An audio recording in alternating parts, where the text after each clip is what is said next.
de la radio. Entra a am530somosradio.com. Una isla en el gran océano de la red. AM530. Somos redes. Somos radio. En Venezuela pestañaste y pasaron cosas. AM530. Somos radio. Es también el aniversario de El Libertador Simón. Somos radio. AM530. Conocemos menos sobre El Libertador. AM530. AM530. Que la radio es comunicación, es imaginación, es educación. No hay nada que eduque más que una radio, no hay nada más que te haga imaginar cosas que una radio. Cuando uno es chiquito y escucha por primera vez la radio, te imaginás cualquier cosa, es impresionante. Te armás un teatro. AM530, la radio de las madres de Plaza de Mayo. AM530 Somos Radio. Buscamos la verdad siempre. AM530 Somos Radio. Buscamos la verdad siempre, siempre, siempre. AM530 Somos Radio. Buscamos la verdad siempre. En AM530 pasan muchas cosas. Y todo lo que pasa está en la red. Somos Radio AM530 en Instagram. Entérate de lo que pasa. AM530. Somos redes. Es responsable de comunicación de la Gran Misión Venezuela Joven y bueno, amiga que conocí en el 2023 y que siempre nos estamos intercambiando cosas y que muy contenta. Bueno, vamos a arrancar. Quiero saber si se está escuchando bien ustedes. En el YouTube me están escuchando, dicen que no se está escuchando del todo, así que vemos si lo resolvemos. Bueno, la idea era empezar hablando, no de coyuntura, a veces en estos momentos sí, nos come mucho la coyuntura, sino de pensar un poco en qué etapa del largo proceso histórico del chavismo. Ustedes saben que esta es la radio de las madres van a estar acá en la República Bolivariana de Venezuela, después les vamos a estar contando un poco más, pero quiero una lectura de ustedes de en qué época del largo proceso chavista, del histórico proceso que llega con la llegada al poder, si querés, digo, con la llegada al poder de Hugo Chávez, estamos viviendo ahora. ¿Quién se anima a arrancar? Bueno, es un temazo eso, ¿no? Largo. Y que es interesante discutirlo con compañeros de Argentina porque guarda bastante paralelismo con el peronismo, ¿no? Así lo veo yo, por lo menos. Ahora, la etapa que estamos pasando ahorita,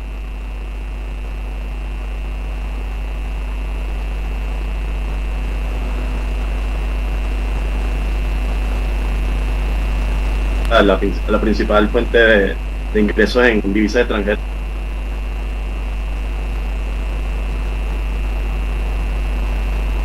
Inicial de que se aprendió a transitar bajo ese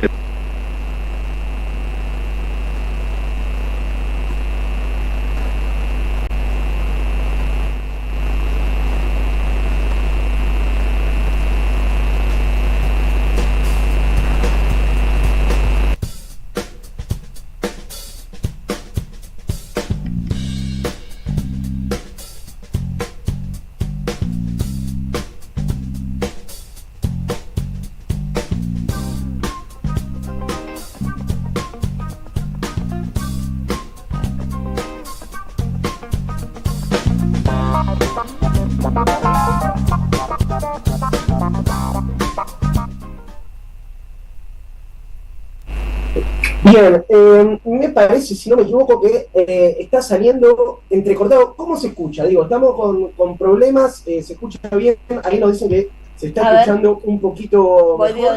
Tenemos a nuestro querido compañero Joaquín Brand, trabajador de Telesur, periodista, colega, que nos está haciendo el relevo. Vicky Nardone nos dice que se escucha bien. Le mandamos un saludo, vamos a mandar un abrazo grande a Vicky. Bueno, interesante el panorama que planteaba Álvaro, y lo que venimos leyendo últimamente, quienes seguimos de cerca la situación en Venezuela, tiene que ver con el vínculo con Donald Trump, sobre todo, y lo que ha sucedido con los presos venezolanos, bueno, presos ilegales, finalmente, ¿no? Los migrantes que fueron secuestrados en la cárcel, esta de Nayib Bukele, me imagino que ustedes la han visto, parte de la propaganda belicista de mano dura de Nayib Bukele, tiene que ver con vender este SECOD, esta cárcel de máxima seguridad, y las últimas noticias son que más de 200, aunque ustedes me aclararán bien, migrantes venezolanos fueron ilegalmente enviados a esa cárcel, separados de su familia, desterrados de su lugar de residencia,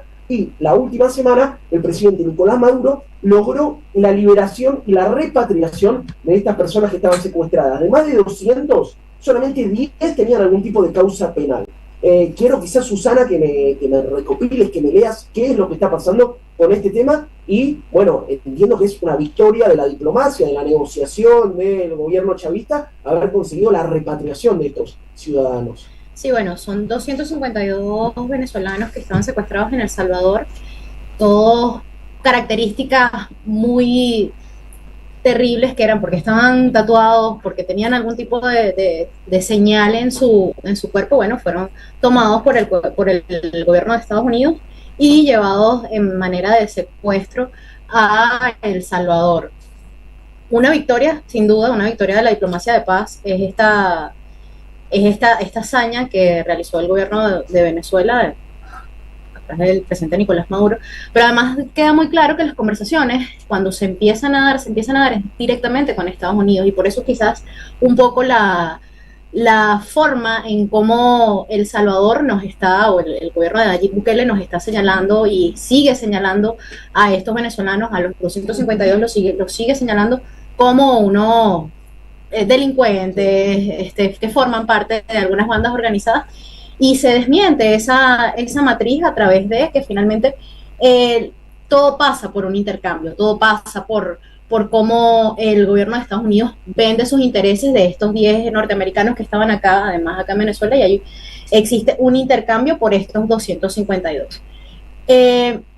También hay un punto interesante allí en eso, que no es solo los 252 venezolanos que estaban presos en el SECOT, que además hay que destacar que serían las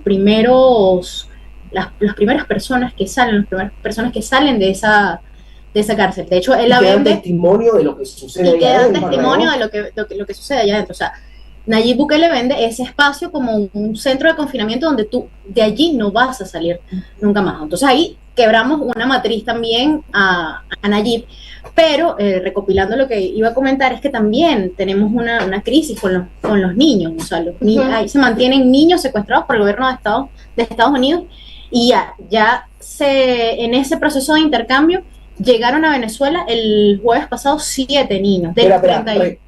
Detengámonos ahí. Okay. La situación es esta.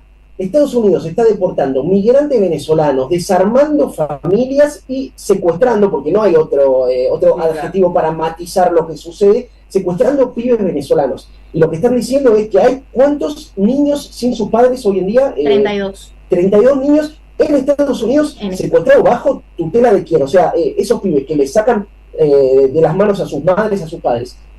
¿Quién los cuida? Bueno, para hacer unas precisiones de cómo funciona el sistema en Estados Unidos, ¿no? Es que es un símbolo de nuestros tiempos.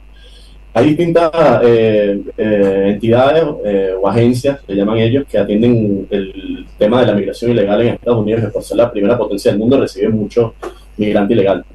Más con la propaganda del sueño americano, muchos quieren ir allá a buscar una mejor vida, principalmente de Centroamérica y de México, ¿no? Esos niños que están allá están en una agencia que se llama ORR, que depende del Departamento de Salud de los Estados Unidos, ¿no? Cuando llega un migrante ilegal y tiene que estar en la detención en la policía fronteriza, esos niños quedan en custodia de esta agencia. Esa agencia, los mismos demócratas la tienen demonizada por trata de blancas, por abuso sexual. O sea, que la cosa es bien delicada, el tema allá. Y no es por hacer chauvinismo acá, pero lo importante que nuestro país sea un gobierno de izquierda responsable con los más vulnerables, hace que estos niños vengan. Esa agencia tiene más de 17.000 niños en custodia, principalmente de Guatemala y de México. Nosotros, ¿no? Y digo nosotros como sociedad venezolana, pero principalmente el gobierno, va a pelear cada uno de esos 32, que al lado de los otros casos de Guatemala y de México son ínfimos los casos. pero que a nosotros nos duele nuestro niño, ¿no? Y como un gobierno socialista se tiene que hacer cargo de esos niños. Y los migrantes entran bajo la represión del llamado ICE, ¿no? Que va a quedar en la historia como una nueva etapa, ¿no? Porque tiene un sistema de puntuación, tal cual como un ilegalómetro. Así, te van puntuando. Tú, bueno, eres marrón, tienes tantos puntos. Tienes bigote, tienes tantos puntos. Usas sombrero mexicano, tienes tantos puntos. Eso fue lo que pasó con los migrantes venezolanos.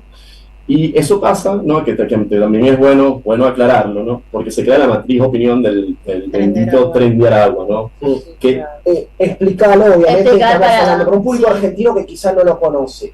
¿Qué es? Resumí qué es el Tren de Aragua y qué tanto de realidad y qué tanto de ficción construida por medios, intereses económicos y políticos hay alrededor de la idea del Tren de Aragua. Bueno, no me quiero poner técnico, ¿no? Pero la criminalidad es un fenómeno social, ¿no? Y tiene distintos tipos de organización.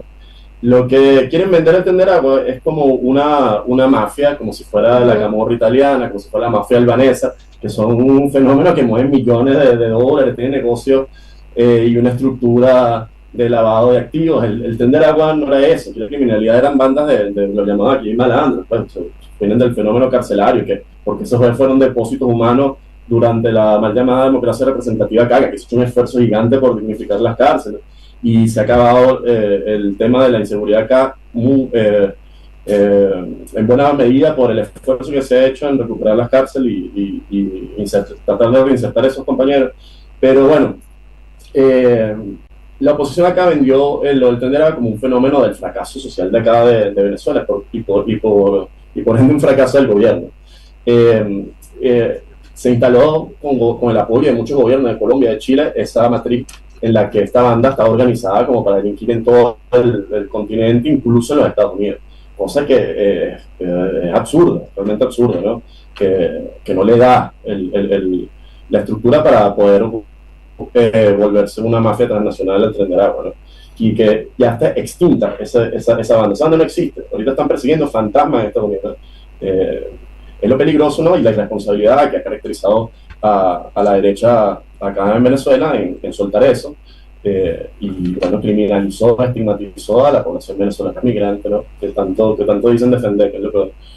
Ahora nos vamos a meter con el rol de la derecha venezolana porque me gusta el tema. Digo, la derecha venezolana que tiene un largo y tristísimo historial de derrota, pero también muy doloroso para... ¿no? Nos reímos de los presidentes autoproclamados, del desconocimiento de elecciones, ¿no? Pero que sus consecuencias son palpables en la vida cotidiana. ¿Nos metemos con el tema de Bolívar? Sí, hoy estuvimos como para pensar un poco más allá también, la coyuntura por ahí a veces, viste, que te pone un freno, como decíamos, en el momento en el que estamos, que a veces terminás hablando siempre del presente y a veces no pensás en el futuro, que es muchas veces lo que estábamos pensando hoy cuando hicimos un contenido especial que mañana se cumplen años del natalicio de Simón Bolívar. Fuimos a hacer un video en el casco histórico, fuimos a la casa natal, al museo, y decíamos, tenía 47 años, él había hecho todo, él se puso... Hacemos un fracaso, el tipo con 47 años hizo más kilómetros que Alejandro Magno, claro. Nosotros en 35 no podemos caminar 10 cuadras. Pero él, estamos hablando de Simón Bolívar, y en esa instancia donde estuvimos haciendo el guión, en un café ahí cerca del casco histórico, hicimos el guión y salimos. Y bueno, y nos encontramos a una amiga que nos corrigió el guión, por suerte, nos vio el guión, también para no decir falacias históricas, porque por ahí nosotros, viste, que nos vamos de rosca de mambo, y conocimos a la directora del museo, así que nos cuentes un poco sobre el natalicio de Simón Bolívar y por qué este padre de la patria grande latinoamericana, su historia también tiene que ser más conocida, porque nosotros, obviamente, San Martín es una figura para nosotros, pero creo que Simón Bolívar, y obviamente, y su encuentro, es importante también para pensar el futuro, ¿no? Pensar que la patria grande la pensaban ellos también. Sí, claro. Bolívar para nosotros es un referente, y es un referente en la construcción del Estado-Nación, en la construcción de la patria grande, y nos da justamente la línea para el presente. Por eso es importante ver a Bolívar no como parte de nuestra historia, no como parte de nuestro pasado, no como la estatua en una plaza, sino verlo humano, verlo desnudo, sin bronce encima. Y para ello la labor desde los museos es justamente el construir un hombre de carne y hueso tan cercano. Bolívar murió en 1830. Entonces, ese legado, esa construcción de patria-nación, en toda esa idea de la patria grande, de la libertad, de la identidad, de la soberanía, está tan vigente como lo estuvo en el siglo XIX, como lo estuvo en esa Venezuela y en esa América Latina del siglo XIX.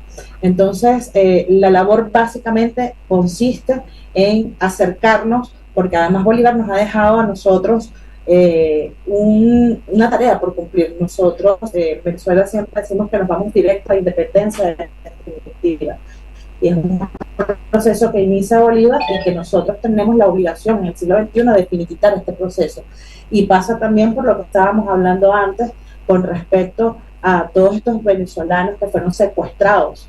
Eso también es parte de una lección que nos está dejando el libertador Simón Bolívar. En el releer, en el de decolonizar nuestra sociedad y en el de plantear el mensaje de Bolívar en el siglo XXI, encontramos todas las respuestas para poder encaminar a Venezuela, a pesar de las sanciones, a pesar de todo el saboteo internacional, a pesar de que el imperialismo, que en el siglo XIX fue España y fue Europa, ahora es los Estados Unidos, nos está dejando realmente lecciones importantes que nosotros tenemos que seguir. Hay algo muy interesante que es que acá, ustedes me explicarán mejor, hubo una reconstrucción histórica de la imagen de Bolívar, ¿no es cierto? Claro. Que fue muy impactante porque es algo de lo que vos decías, no es el Bolívar de bronce, sino es un chabón normal, ¿no? Claro. Bueno, es un gran patriota, libertador, sí, claro. Pero al mismo tiempo esa construcción de una imagen tan actual, ¿no? Que después en algún momento giró algo con inteligencia artificial de San Martín en Argentina también, pero me parece que también es una recuperación identitaria para pensar el momento. Acá Marité recuerda que Bolívar tiene un monumento en el Parque Rivadavia, es un monumento hermoso, creo que ustedes, Álvaro por lo menos lo ha conocido, y un poco lo que pensábamos con Belu también tiene que ver con la actualidad del pensamiento de Bolívar, ¿no? Los párrafos que leíamos en el video, muchos se los podría estar dedicando a Javier Milei hoy en día, pero nos deteníamos en algo interesante que tiene que ver con el Bolívar patriagrandista, ¿no? El Bolívar que, igual que San Martín, San Martín cruza los Andes y va a correr españoles por Chile y por Perú. Bolívar también, libera en Colombia, una locura. Contribuyendo a la independencia de Bolivia, ¿no? Exactamente. ¿Cómo se lee eso hoy en día y cómo se retoma eso también en la mirada de Chávez, en la mirada de Maduro, en el chavismo como una continuidad, un intento de segunda y definitiva independencia? Por supuesto. Bolívar, al igual que San Martín, son hombres grandes a nivel mundial porque son hombres que no se dieron a conquistar pueblos como se veía a lo largo de la historia del mundo.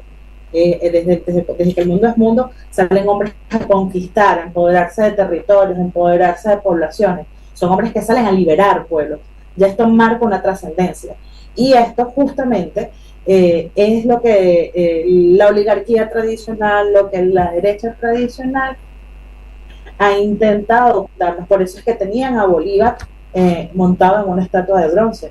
Y el hecho de humanizarlo, de rehacer, de releer y de reconstruir la perspectiva bolivariana nos hace a nosotros también replantearnos presente. Sucede que Bolívar ciertamente tiene una construcción de patria grande, de unificar a todos los pueblos que habían sido dominados por la monarquía española para poder hacer una gran nación fortalecida, una república de ciudadanos. Y esto nos lo hace ver de manera consciente, de manera real, el presidente Chávez. El presidente Chávez es el primer comunicador y el primer historiador que públicamente hace ver a Bolívar de carne y hueso, que nos hace tocarlo, que nos hace respirarlo. Nosotros podíamos a través de cualquier discurso del presidente Chávez poder seguir la línea. Y esto es, por supuesto, la línea que sigue el presidente Maduro en el hecho de ampliar esa patria grande de Bolívar a nivel mundial. Venezuela ha logrado desde la diplomacia de paz poder hacer hermanamientos con muchas naciones que tienen la misma conexión hasta espiritual, pudiéramos decir, de buscar el tema de la defensa de la soberanía, la defensa de la libertad.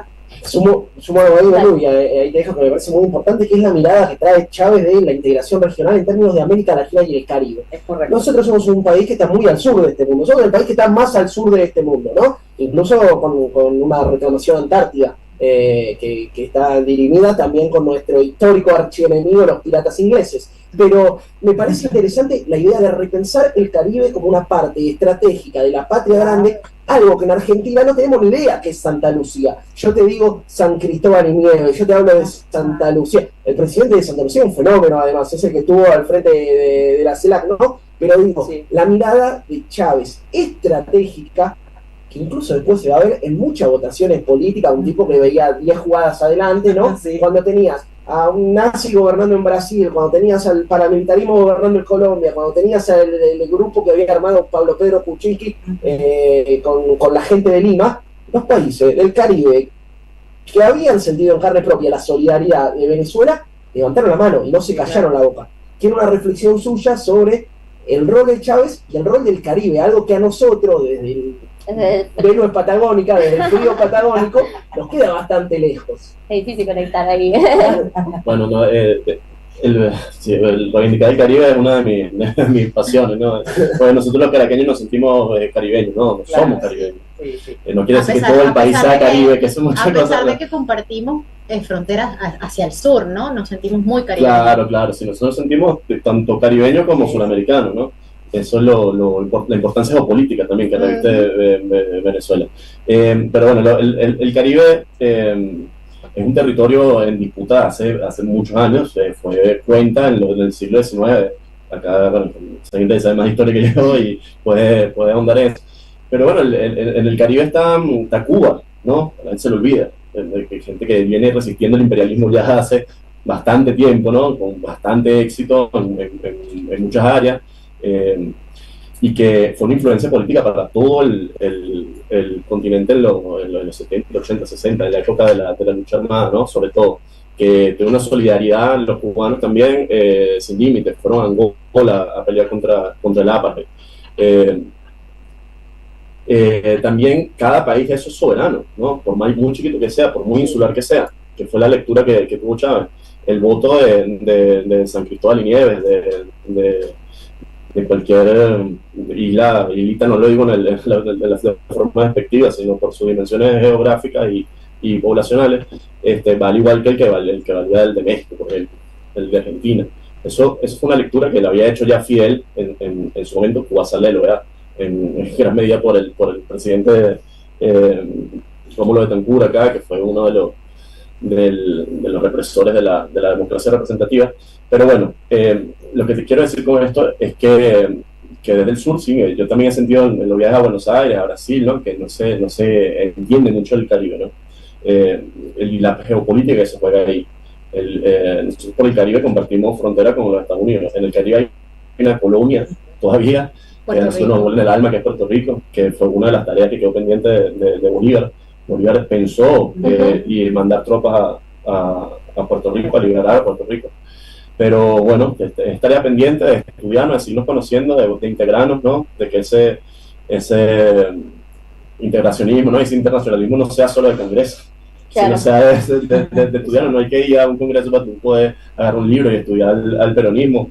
Yo creo que somos el proceso de hermanos siempre, tanto en la independencia como en las segundas independencias.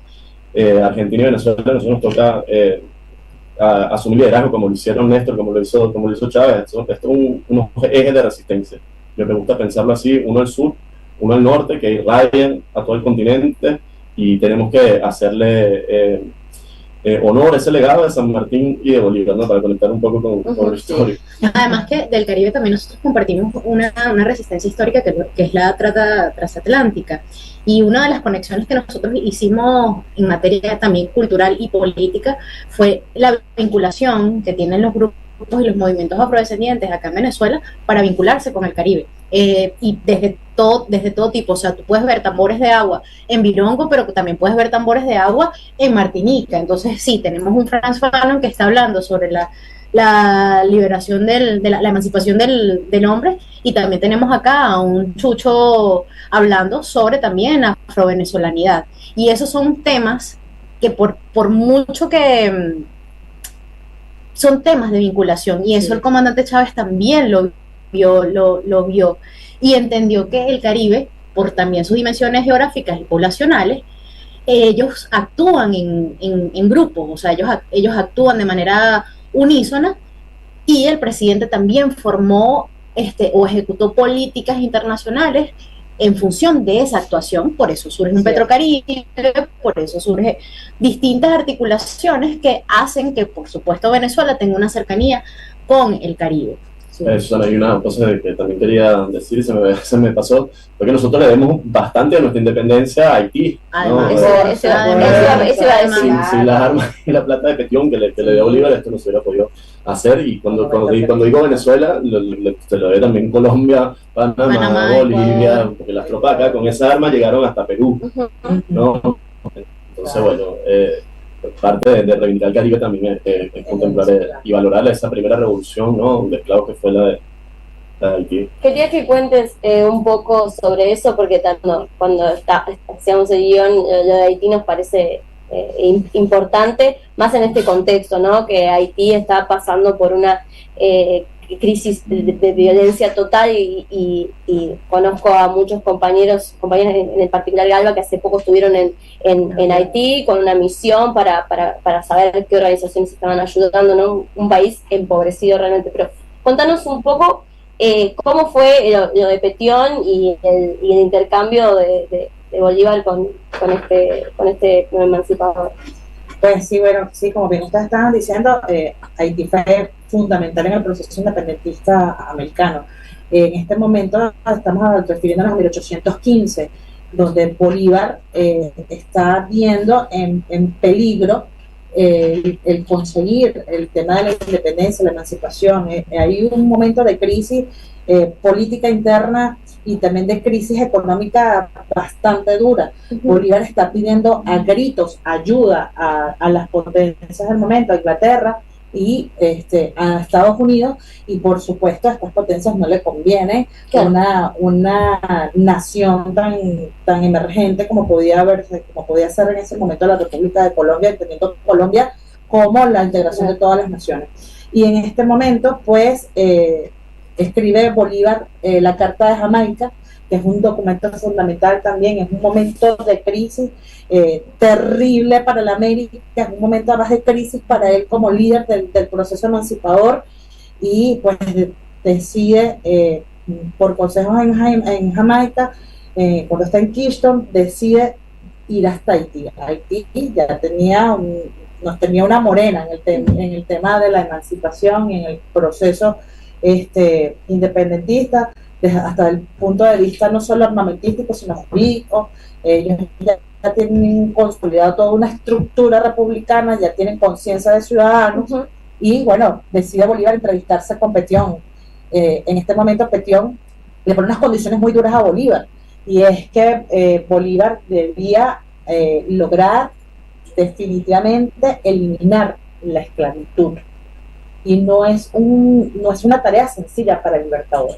¿Por qué? Porque quienes están financiando la guerra de independencia son en su mayoría los dueños de esclavos. Claro. Son ellos los que están manteniendo en cuanto a armamento, en cuanto a uniformes, pertrechos. Entonces, ¿cómo decirle a esta gente que usted tiene que liberar los esclavos? Y además socialmente es una cosa muy difícil de comprender, porque entonces para el mantonaje criollo, para la oligarquía criolla, ¿quién va a producir la tierra? ¿Quién va a trabajar?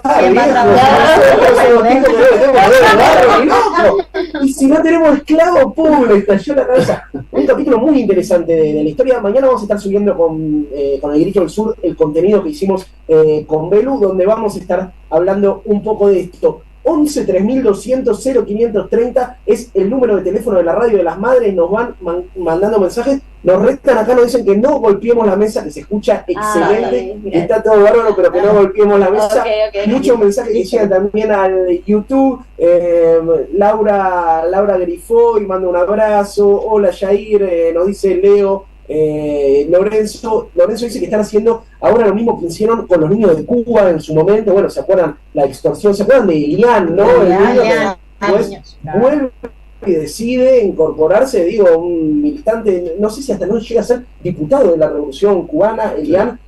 Dato no menor, ustedes saben que el elegante se llama Ilián por Ilián, el niño Balcerito. Bueno, mirá cómo te informás con el programa. Todo tiene que ver con todo. Tiene que ver con todo. La lucha del pueblo venezolano es elogiable, están luchando contra un monstruo enorme y sus aliados y dan batalla, dice Lorenzo.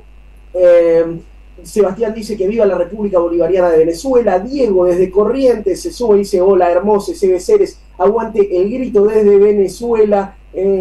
Acá también Igor de Nadal dice viva la Revolución Bolivariana. Alguien que se pone de nickname Los Pelotudos dice excelente. No sé si es una referencia a nosotros. Los pelotudos de siempre, capaz que se le le está escuchando el programa, así que quédate ahí. Hay historias. Vamos a seguir con el programa, con el especial sobre Venezuela, chavismo, Bolívar. Vamos a hablar del Esequibo, nos vamos a tener en las comparaciones. Porque nosotros tenemos una tarea emancipadora con Latinoamérica, que fuimos a Malvinas y quizás en algún momento vayamos al Esequibo a hacer unos buenos videos. Mirá vos, Belén está negociando en este momento un viaje de grito del sur al Esequibo, ¿sí? Primer medio popular en transmitir desde el Esequibo. Ya lo hicimos de Malvinas, así que bueno, nos enfrentamos a los ingleses acá, nos vamos a enfrentar a los ingleses todos lados. Los vamos a perseguir hasta donde van.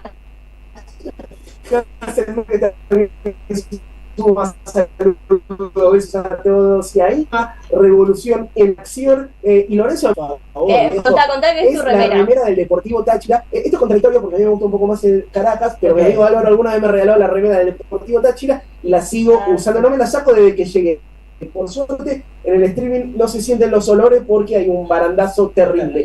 Vamos a ir una tanda muy breve, quédense del otro lado, se quedan un ratito más. Claro. Y seguimos con esto que es Y si sale bien, el programa del Grito del Sur en la radio de las madres. Deja tu mensaje en nuestra línea de oyentes de WhatsApp 11 3200 0530. Somos Radio AM530. El destino de tus vacaciones está en Turismo Cabal. Viví los momentos que querés, con viajes armados a tu medida, con las mejores ofertas y los paquetes que buscas, con más de 35 años de experiencia. Entra en www.turismocabal.com.ar y encontrá las vacaciones que necesitas. Turismo Cabal, seguridad en viajes. Destinada a la cartera de consumo. Más información en www.turismocabal.tour.ar. Alimentos cooperativos. Producción y comercialización de productos cooperativos y de agricultura familiar. Envíos a todo el país. Por pedido, envía tu mensaje al 11 34 31 2928. Seguinos en Instagram como @alimentos cooperativos. Este sábado 26 de julio, 100 diarios y minutos contados hacen sus programas desde el Pulqui Bar. Amado Vudú y Camilo García te invitan a ser parte de su equipo. Este sábado 26, venite al Pulqui Bar, Entre Ríos 484, Capital. En 2025, vení a los talleres de Lecuni. Música, actuación, coro, tangos, cuentos, teatro, percusión y mucho más para compartir en familia. Acordate, en 2025, los talleres de Lecuni te están esperando. Informes e inscripción, informes.ecuni@gmail.com y seguinos en Facebook, Espacio Cultural Nuestros Hijos, y en Instagram, @ecuni.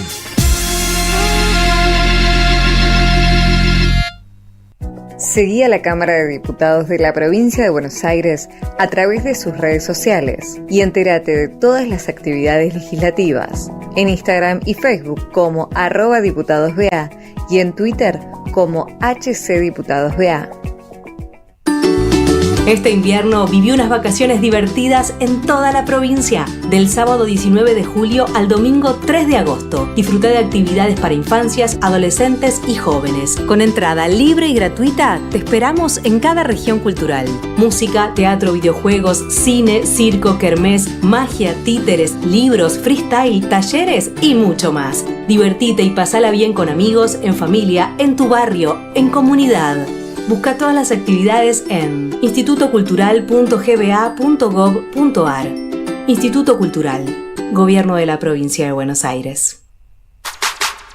AM530 Somos Radio. Buscamos la verdad siempre. Y si sale bien, un encuentro catártico a mitad de la semana.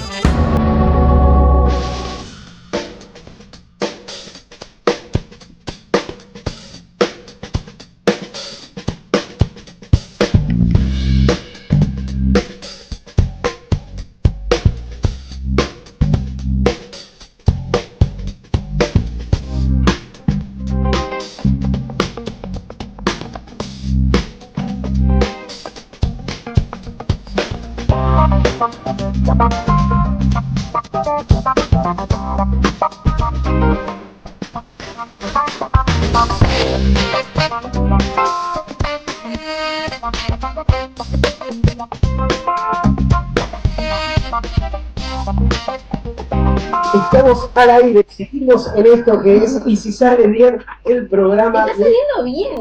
Y lo peor es que está saliendo bien, ¿viste? Le pusimos el nombre como una apuesta, pensamos que íbamos a durar 2 o 3 programas. Hasta ahora seguimos, no nos ha desalojado la policía, no ha caído un juez, no vamos a joder más con esto. Pero aparte hay que tener algo de cuidado porque estamos como en otro lugar, sí. y me andás a ver qué pasa en ese. No hay que llamar a la desgracia. Cada vez pensándola más, esta vez en vivo, desde Caracas 21:50. Hora Caracas 22:50 en toda la República Argentina, y nosotros seguimos en el especial sobre la República Bolivariana de Venezuela, el chavismo, la actualidad del proceso revolucionario, y me quería meter con un tema que es bastante sensible, que tiene que ver con el Esequibo. No sé si ustedes saben, este programa obviamente lo escucha mayoritariamente una audiencia argentina, que hay una reclamación territorial muy grande de Venezuela, ¿no? Las principales reclamaciones territoriales en este continente surgieron en lo que estuvimos hablando. Hablamos de las Malvinas, hablamos de Puerto Rico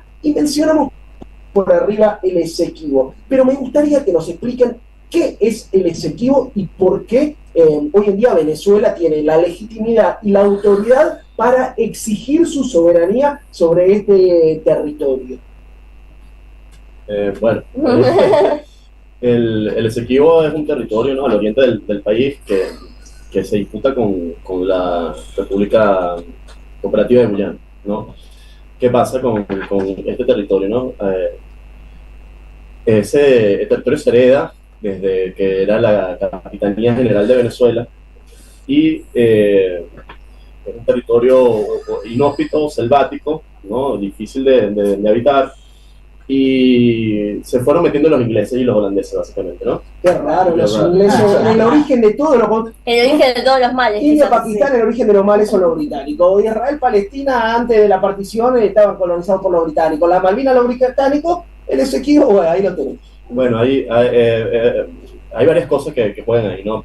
Ahora, ¿no? Antes era la disputa territorial per se, pero se descubrió que ese territorio está ubicado en la colida con las bocas del Orinoco, que es uno de los ríos más importantes del continente, más grande, en la cual, en la faja petrolífera del Orinoco, están nada más y nada menos que las reservas probadas más grandes de petróleo del planeta. ¿Eso qué te quiere decir? ¿Por qué digo esto? Para poner un poco en contexto, que a las afueras de esa boca del Orinoco, en el mar continental de Venezuela, ¿no? Así lo reclamamos, aún hay muchísimo petróleo, ¿no? Y eso es lo que enturbia la disputa, porque nosotros habíamos acordado con Guyana ya, ¿no? No voy a dar toda la cháchara jurídica, pero se había acordado con Guyana una solución que contente a las dos naciones, ¿no? Que es un paso más adelante de la situación con Malvinas, ¿no? Sí. Sí. Y también se complejiza, ¿no?, para hacer la comparativa con Malvinas, que, bueno, la República de Guyana es un estado soberano, pero con todo el respeto del mundo para los compañeros allá, que ya había movimientos importantes de izquierda y soberanistas, fue una táctica de los ingleses para dejar a Venezuela como el país grande en la disputa, ¿no? Eso es muy importante en la negociación, porque cuando tú juegas como el débil jurídico a este tipo de negociaciones internacionales, siempre tienes la de perder. Entonces, bueno, ese territorio se ha hecho, para decirlo responsablemente, todos los gobiernos han hecho algún tipo de esfuerzo por recuperarlo, ¿no? Uno más que otro. Parecido a lo que sucede con Malvinas, que incluso los gobiernos radicales, digo, que es la centro-derecha en Argentina, tuvieron avances en materia internacional en reivindicación de esa soberanía.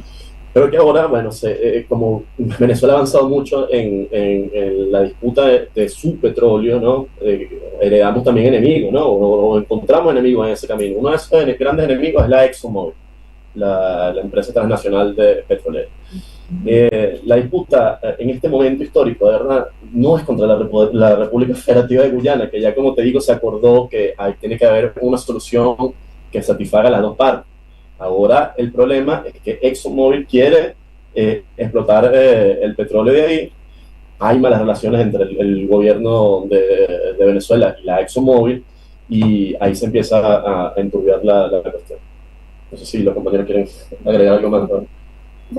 No, me parece también interesante volver a poner en valor que se hizo una consulta popular acá. Bueno, viste, la narrativa imperante en nuestro país es Venezuela, dictadura, obviamente, ustedes la conocen, la repiten las principales oficinas de prensa, no hablo solamente del grupo Clarín, ¿no? Hablo de Infobae, hablo de La Nación, hablo de los grandes medios internacionales. Si vos te metés a leer a mí me llama mucho la atención que cada vez que aparece Maduro en Infobae aparece al lado del adjetivo dictador, ¿no? Sí. Bueno, adjetivo es un sustantivo, pero lo adjetivan como dictador. Claro. Siempre aparece Maduro dictador. Nunca una mención a que Nayib Bukele no tenía reelección en El Salvador y 15 días antes. Digo, en la métrica de la democracia siempre está puesta en Venezuela. Pero en Venezuela, dos cosas muy interesantes. Una, este domingo hay elecciones. Ahora nos metemos en eso, no nos quedemos, digo, vamos a hablar del tema de elecciones.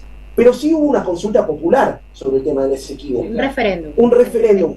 Cuéntenme de qué trató eso y cuál fue el objetivo, porque me imagino que también tiene un objetivo político hacia adentro. Digo, sensibilizar, visibilizar, comprometer a los sectores más activos de la ciudadanía en esta disputa. Bueno, y hace poco, hablando también del proceso democrático, se eligió el primer gobernador del Esequibo, ¿no? Que no es cosa no menor también. Hablando de los gestos que han hecho todos los gobiernos por recuperar el Esequibo, pero este gobierno es el que ha ido más en serio, ¿no? Gobernador y diputado. Gobernador y diputado.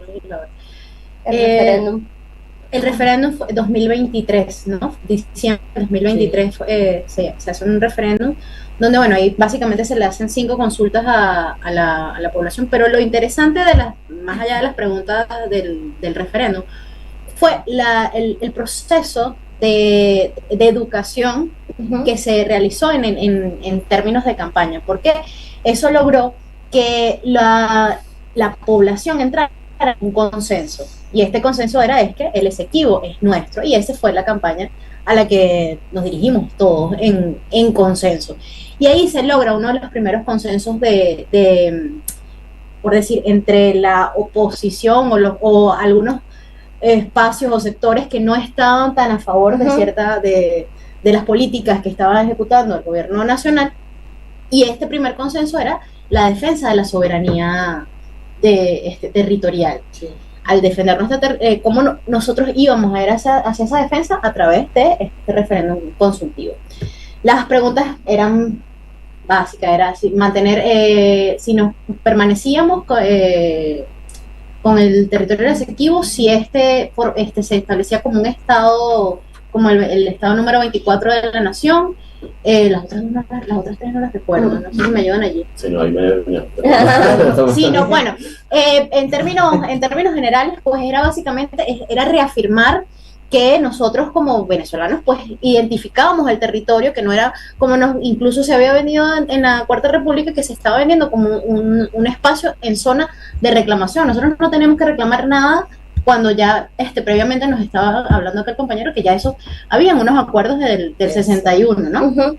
Entonces, históricamente eso también permitió revivir un proceso histórico, el proceso del laudo, el proceso, o sea, un proceso jurídico se permitió revivir y también demostrar al mundo que hay una serie de intereses que trabajan en función de desmentir, de meter eso debajo de un escritorio, y hasta el sol de hoy hay espacios internacionales que no reconocen ni siquiera la soberanía y la decisión del pueblo de Venezuela en función de declarar el Esequibo como de todas y todos. Mira, es muy parecido a lo que pasa con Malvinas, en realidad, cuando el peronismo intenta también acercar, obviamente, negociar o tender puentes de diplomacia, que bueno, eso después la guerra lo cuarta, ¿no? Pero qué importante es eso, la referencialidad sobre eso, porque pensando nosotros, no sé si vamos a volver, pero si pensamos políticas de construir a la Argentina bicontinental, de incorporar a las Malvinas al discurso diario de la política, también hay sectores de la oposición que ya se olvidaron, bueno, de la reclamación histórica que tenemos sobre Malvinas, así que me parece importantísimo que haya habido un referéndum eso, para volver a revivir un tema, o sea, porque sobre todo la diplomacia puede quedar como archivada o en un cajón, pero lo importante es construir culturalmente ese reclamo histórico. Y que hay una identificación social y cultural, o sea, nosotros vimos en las elecciones de gobernador y legislador de mayo de este año, cómo esequibanos estaban moviéndose para ir a votar, o sea, y eso fue un video que en redes sociales, mira, la inundó, porque eran todas estas primeras naciones que estaban en poblados metidos debajo de una carpa, de algo porque estaba lloviendo además, e iban a ejercer su derecho al voto. Entonces hay una identificación cultural en donde ellos se sienten atendidos por el gobierno venezolano, y eso te dice mucho de la vinculación también que hay en esos espacios. Ahora me voy a tener una pregunta importante de eso. Dato no menor, ustedes saben que, me corrigen, Hugo Chávez Frías modifica la bandera de Venezuela, no le agrega una octava estrella, y si no me equivoco, esa octava estrella también es una referencia al reclamo soberano sobre la Guyana Esequiba. Mi pregunta es, ¿qué estatus, los isleños, ¿sí? La gente que vive en las Islas Malvinas, para el Estado argentino son ciudadanos argentinos? Si esa gente quiere ir a pedir su DNI, tiene su DNI. Si esa gente quiere anotarse en una escuela pública, puede anotarse en una escuela pública en el continente. Y de hecho, a diferencia del Esequibo, donde, bueno, acá se votó un gobernador, las Malvinas pertenece a una provincia argentina, la provincia de Tierra del Fuego, cuyo gobernador también es gobernador.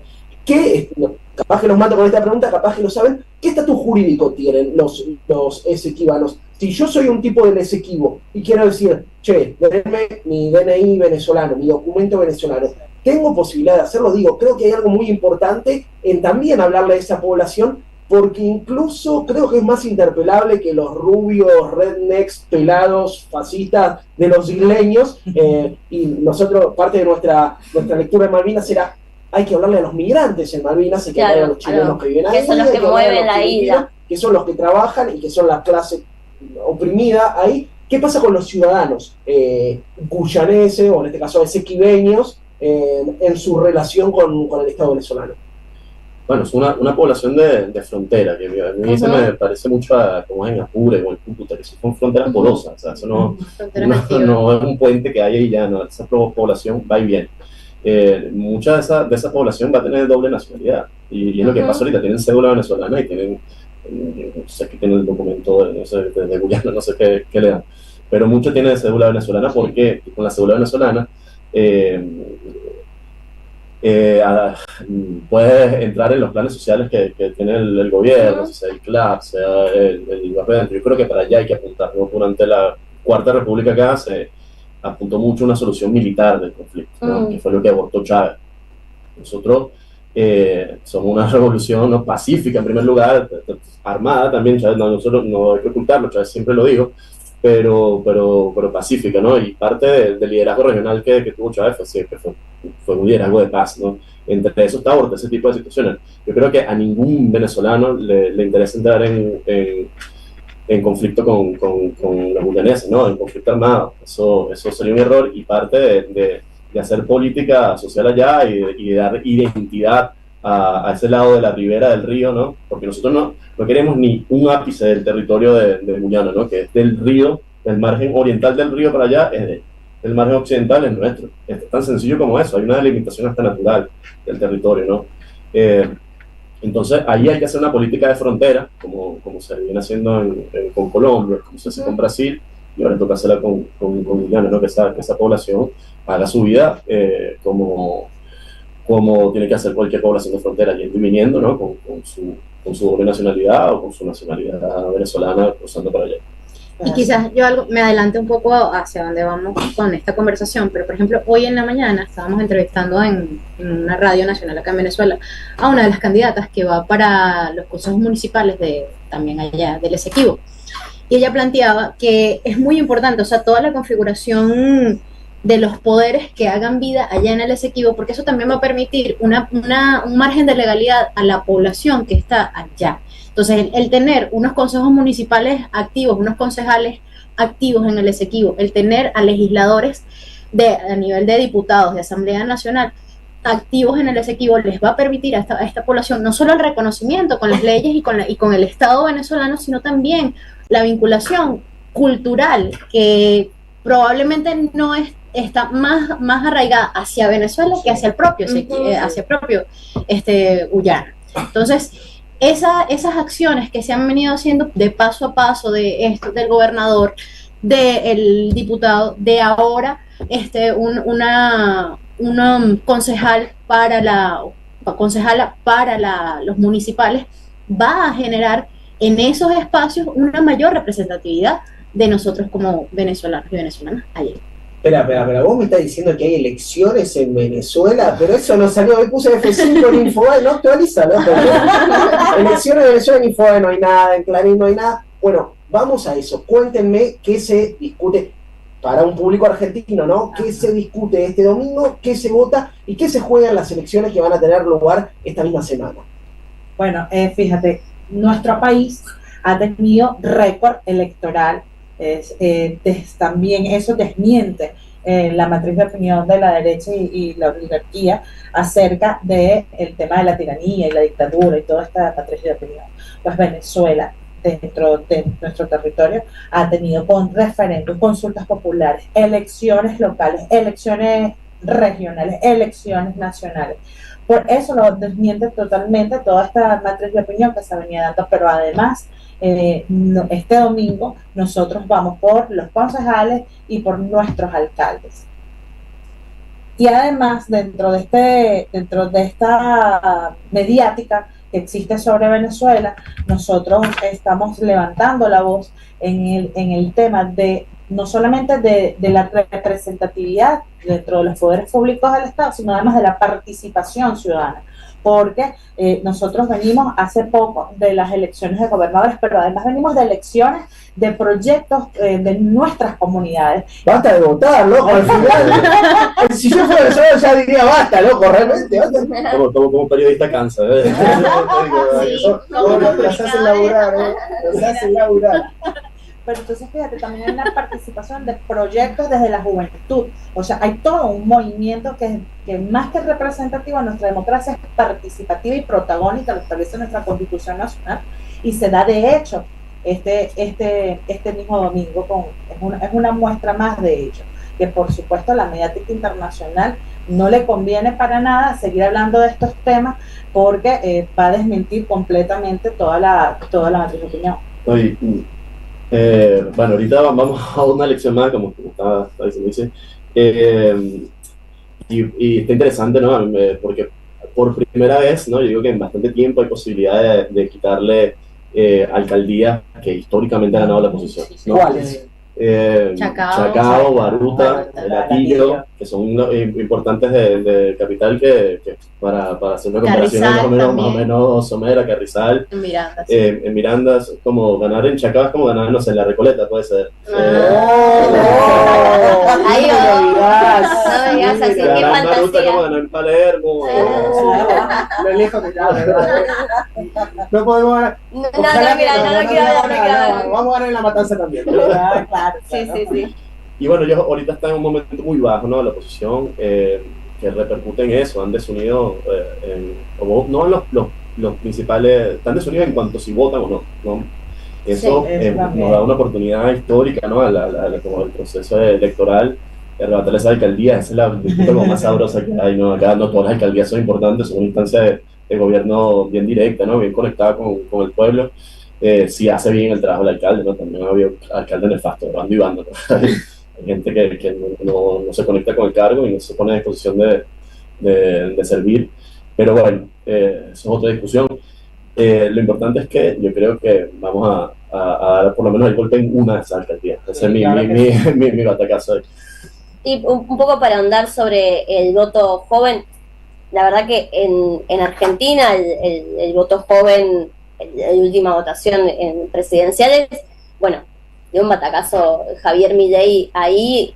Contanos, Susi, contanos un poco sobre el voto joven y las consultas que se van a realizar también este domingo paralelamente a la elección de alcaldes. Mira, se viene un proceso interesante con la consulta popular de la juventud, porque está pensada precisamente en priorizar cuáles son las prioridades de los jóvenes en su territorio.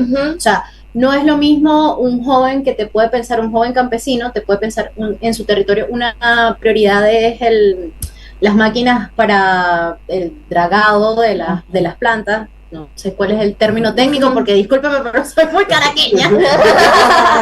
Perdón por ser caraqueña. Pero prioricen salas de usos múltiples en el caso de formación, en el caso socioproductivo.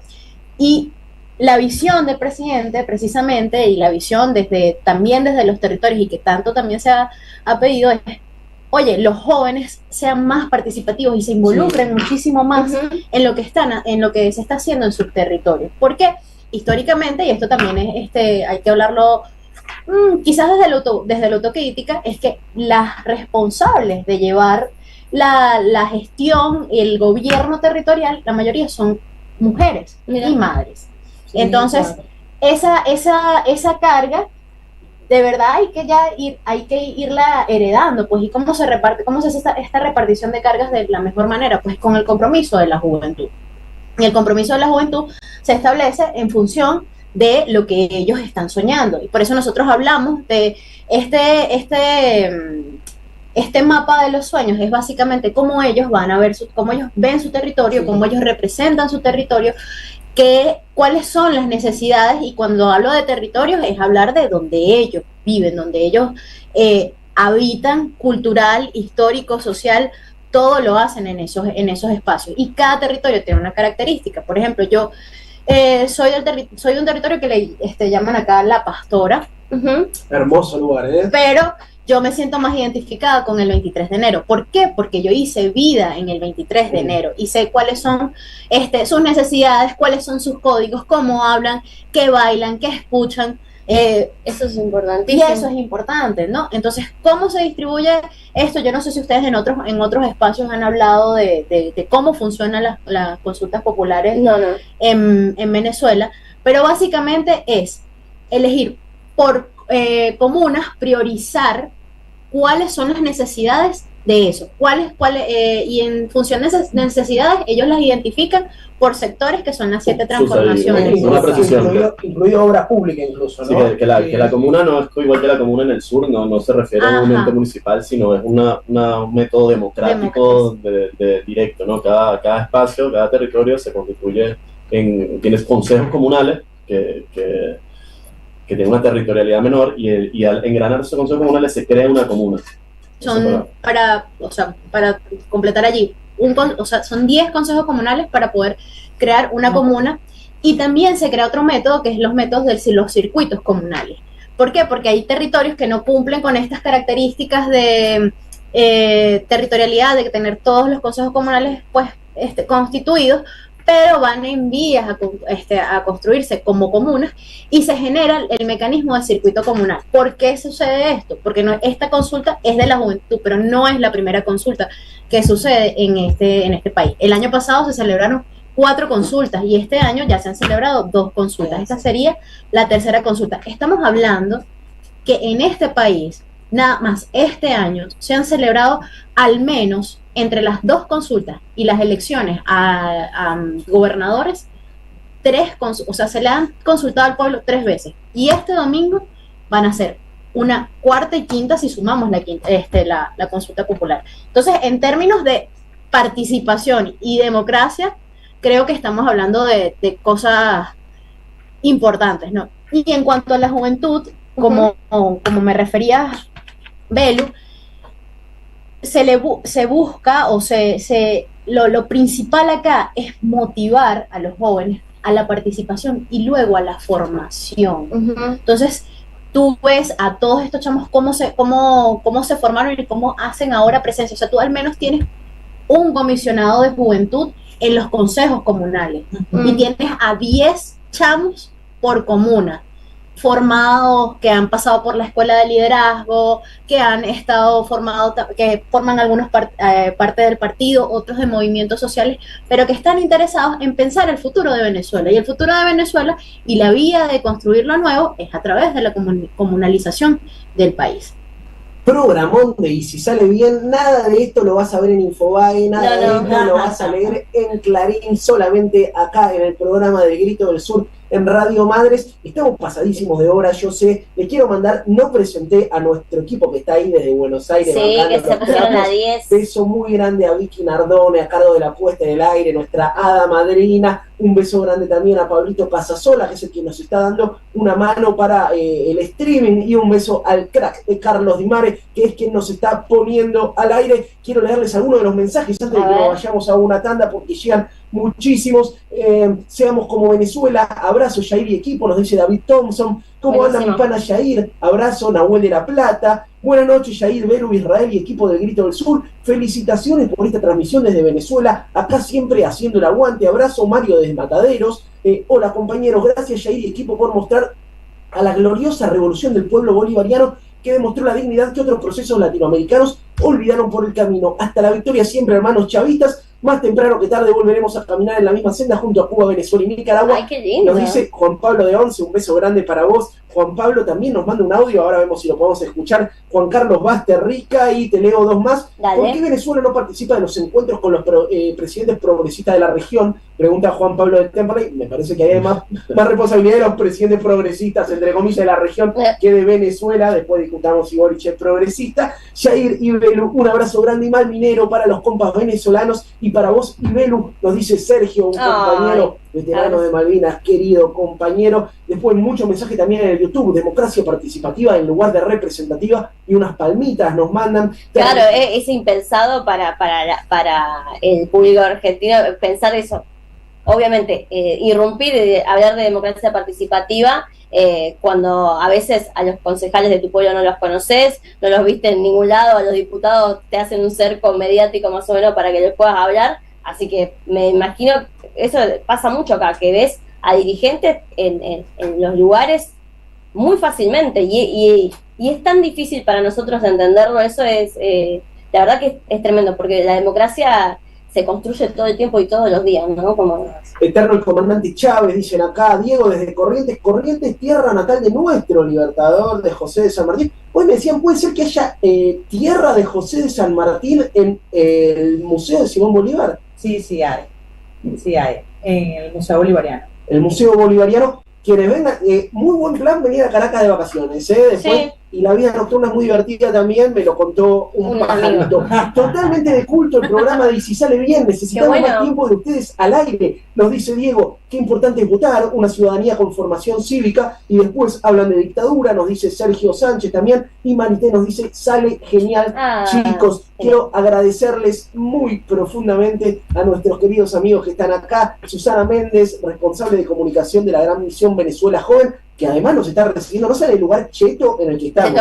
Después vamos a subir ahí algunas stories al Instagram de Belu, al Instagram mío. Es bueno, después se lo describimos, métanse a ver nuestras historias, pero una cosa, primer nivel, sala de streaming, pibes haciendo tela colgado de los techos, biblioteca. Y que muchos de estos lugares se reproducen en las comunas, donde hay sala de Venezuela Joven, donde, por ejemplo, hoy había te dejaban jugar en game, o gaming, va a ser que, no sé cómo se dice, pero jugar videojuegos, y 30 minutos también tenías que leer. Estaba buenísimo, en una política, me parece necesaria para vincular a las juventudes desde otros lugares, ¿no? Y celebrar muchísimo, y esto yo siempre lo destaco, es que aquí todos, el equipo que estamos acá, todos somos jóvenes que estamos en formación, desde el creador de contenidos que está dando la batalla comunicacional que se sentó por allá, hasta el camarógrafo. O sea, es una política que realmente trasciende en términos de lo que va a dejar en el joven, ¿no? Y lo que está dejando en nosotros mismos como... Quiero agradecerle también a todo el equipo que está acá. De repente cayeron con 5 compus, 6 micrófonos. Ustedes no vieron la previa, yo estaba un poco nervioso, pero sacaron 20.000 micrófonos, 5 cámaras. Bueno, agradecerles a todo el equipo de la Gran Misión Venezuela Joven, además de a Susana. Gracias, Ima Sumac Karuarupay, ¿así se pronuncia? Sí, señor, así es. Ima Sumac Karuarupay, que es gerente de patrimonio del Centro Nacional de Estudios Históricos, la persona a cargo de la casa y el Museo de Bolívar. Muchas gracias.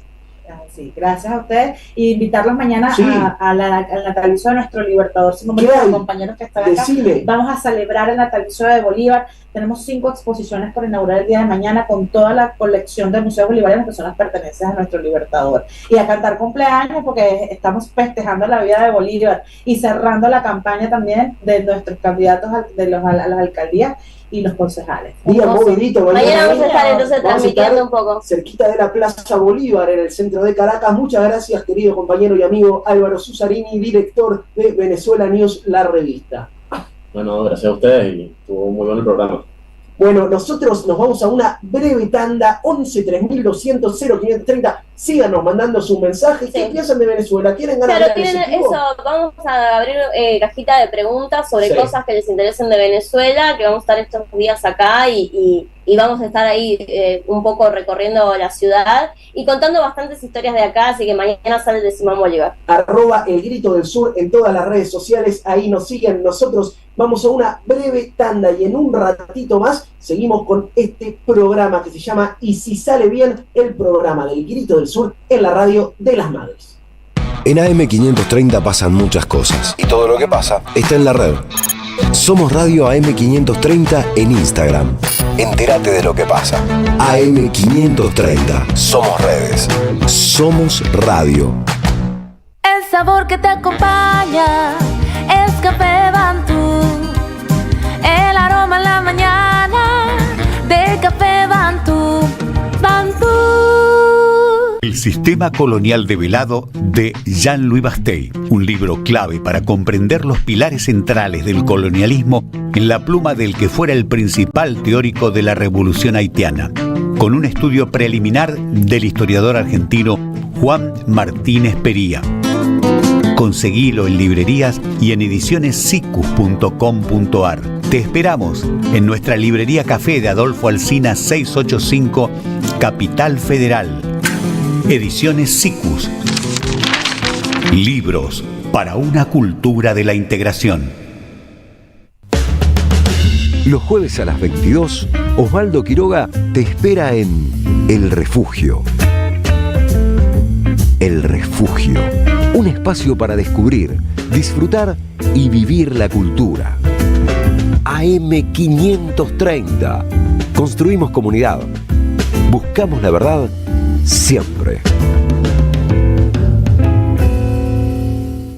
Teresa Parodi presenta Cantar con Todos. Nunca para de escuchar cantor como ese, llámame del mejor, qué maravilla. Recreará temas de su inmensa obra, presentará nuevas composiciones y compartirá escena con otros artistas que admira.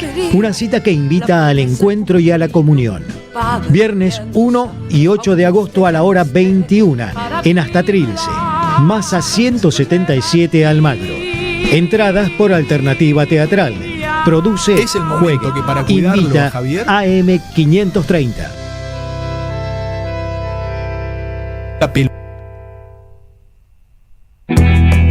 Te esperamos en el Centro Cultural de la Cooperación Floreal Gorini para disfrutar de teatro, danza, música, espectáculos para las infancias, conferencias y presentaciones. Podés compartir un rico café o leer un buen libro en la calidez de nuestra planta baja. Recorre nuestra agenda en www.centrocultural.coop y seguinos en las redes sociales. Comprando las entradas con tarjeta Cabal Crédito o Débito accedes a un 50% de descuento. Centro Cultural de la Cooperación Floreal Gorini, Avenida Corrientes 1543, Ciudad de Buenos Aires. Una experiencia cultural y cooperativa.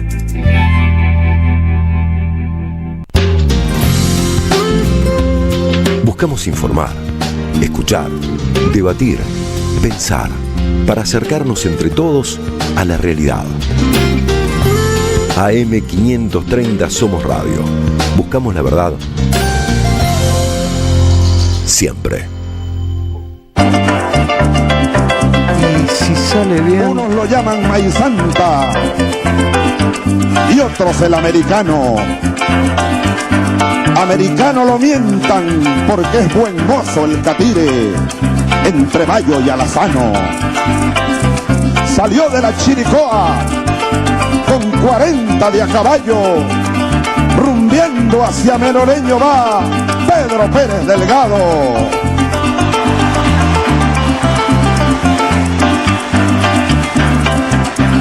En fila india, por la oscura sabana, meciendo el frío en chinchorros de canta, va la guerrilla revolucionaria. Con el cogollo, la manta, cobija con pelo de guama, 45 y canana, nube de tabaco y nube, relincho y susto de garza, madrugadita de leche bajo la noche ordeñada.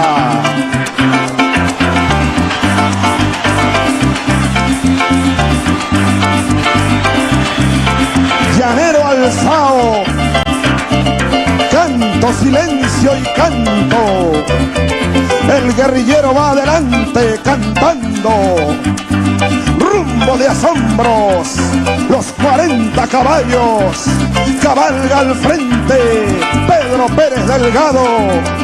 Unos lo llaman Maíz Santa y otros el americano. No hay quien le pique adelante, no hay quien le aguante la carga, no hay guerrillero en los llanos que le eche la colcha al agua.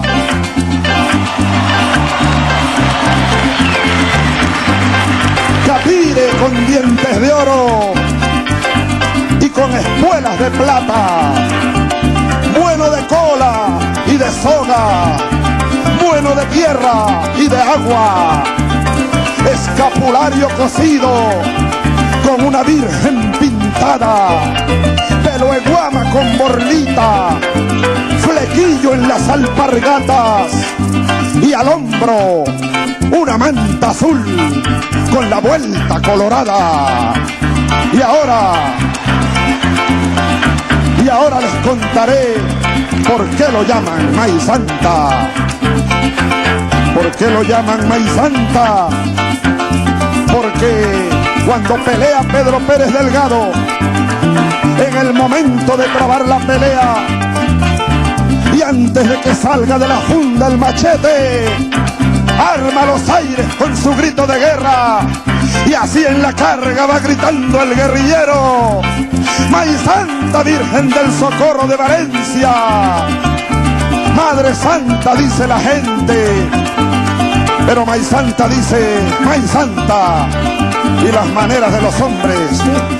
Suena en la radio de las madres es el comandante Chávez recitando, cantando, narrando la historia de un patriota venezolano, de Maíz Santa, que se supone además que era un antepasado incluso de Chávez, uno de los líderes independentistas, un caudillo independentista muy importante, se llama El último hombre a caballo, googleenlo, vale la pena, 10 minutos de Chávez recitando este poema llanero hermoso. La música llanera es hermosa. Sí, es hermosa. Muy payador, me encanta eso porque se parece mucho a la payada de La Pampa o de cualquier lugar, como que es un ritmo muy, muy parecido a la payada. Totalmente, hay muchas cosas similares entre los llaneros y los gauchos porque se vincula con, la ocupación de las grandes planicies. Acá comen carne en vara, que es parecido a nuestro asado. Me voy a meter con dos cosas polémicas antes de que escuchemos a nuestro querido amigo y compañero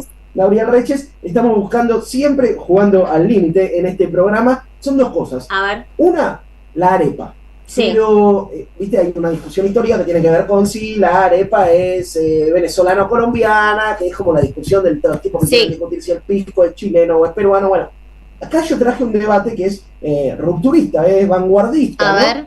Que tiene que ver con la arepa con dulce de leche. Ustedes saben que acá no existe la costumbre popularizada y masiva de comer dulce de leche como comemos nosotros, y la arepa, que es esa especie de tortilla de harina de maíz, se come salada, básicamente. La arepa es salada. Cuando yo vivía acá en Venezuela, en el año 2017, introduje, con todo un dejo de soberbia, voy a decirlo, fundé una tradición gastronómica, que es la arepa con dulce de leche. ¿La probaste del huerto? No, la verdad que no he tenido el gusto, pero no sé cómo será. Me parece un poco extraño. Igual, en general, lo agridulce lo tomo con pinza, yo, ¿viste? No es... No sé si es agridulce, pero es verdad que es un sabor polémico. He sido muy repudiado por nuestros hermanos venezolanos cuando dije que comía arepa con dulce de leche. Ustedes saben que acá el desayuno es pesado. Acá se clavan 2 empanadas fritas con pasta de palta que le llaman guasacaca. Y te digo, un hígado blandito, ¿sí? Aporteñizado, no está en condiciones de bancarse 2 empanadas fritas a la mañana. No, es un montón. Pero sí como que los venezolanos con la cuestión arepa son bastante estrictos. Es como todos los días es una arepa a la mañana, después podés comer arepa tipo todo el día. Y aparte es muy rica porque se puede poner muchas cosas. Lo de dulce de leche me parece un montón, la verdad. Bueno. Y me parece muy pesado también, ¿viste? Acá llegó la nutricionista. Bueno, yo les recomiendo mi aporte personal para la audiencia de la radio. Podemos hacer un kiosco acá. Sí. Vos decís arepas con dulce de leche. Arepas con dulce de leche y vemos cómo le va. Probablemente nos vaya económicamente mejor que con la comunicación. Seguramente. Así sea un fracaso. Y el otro tema que quería traer, ustedes vieron que Venezuela no es un país tan visitado en general, estamos lejos, es caro, es complicado llegar, ¿no? Además hay una campaña mediática de hostilización, ¿no? De hostigamiento contra Venezuela, pero hay algo muy importante acá que tiene que ver con los ritmos musicales, ¿no? Escuchábamos este corrido que cantaba Hugo Chávez. Mari te pregunta si es una guajira, yo creo que ellos le llaman un corrido, pero acá la música es la salsa, ¿no? Sí, salsa baúl. Salsa baúl es un estilo, es como una cumbia villera, es el apellido de la cumbia, de la salsa en este caso, pero la realidad es que este es un pueblo muy salsero. Y hay que saber bailar acá, ¿no? Y hay que animarse a bailar. Sí. ¿No? Son muy amables igual, siempre te dicen, sos extranjero, te enseño a bailar porque te ven ahí media duranga. Y nosotros tenemos algo en nuestra identidad argentina que está en las caderas medio soldadas, ¿viste? Nos cuesta un poco. Eso pasa, ¿viste? Cuando que va llegando al Caribe y parece una disociación entre los cuerpos y las caderas, que al sur... No, es como que estamos nosotros, o como bailamos la cumbia villera, la bailamos así, todo es más o menos... Mucho movimiento de mano, mucho movimiento de hombro y poca pelvis, relaja la pelvis chico, es lo que te dicen acá, ¿no? Bueno. Y uno está así y te da un poco de vergüenza. A nosotros nos da vergüenza, también somos gente osada y nos metemos a bailar, pase lo que pase, haciendo papel también, siempre acompañado de un buen traguito de ron. Pero a mí me traían alguna vez una comparación muy interesante. A ver. ¿Qué tiene que ver con esto? Vos, si estás en Argentina, Belén es jugadora de fútbol, yo también soy jugador de fútbol, nos juntamos 10 personas, entramos a un equipo, suponete que somos 9 y queda uno en la tribuna y te dice, no viejo, yo no sé jugar al fútbol. y vos le decís, no papi, no hay chance, te parás acá en la cancha y no hay que saber jugar al fútbol, hay que ponerle amor y tratar de patear la pelota y querer jugar. Lo mismo pasa con la salsa. Bien. No podés quedarte sentado en una. No, es que es imposible, porque aparte todo el mundo te invita a hacerlo, y la música, el son, lo que vas escuchando. Ayer cuando estuvimos en un lugar donde tocaba una banda de salsa, como decíamos, che, son superiores estéticamente, como esta gente, estética y corporalmente superiores, porque son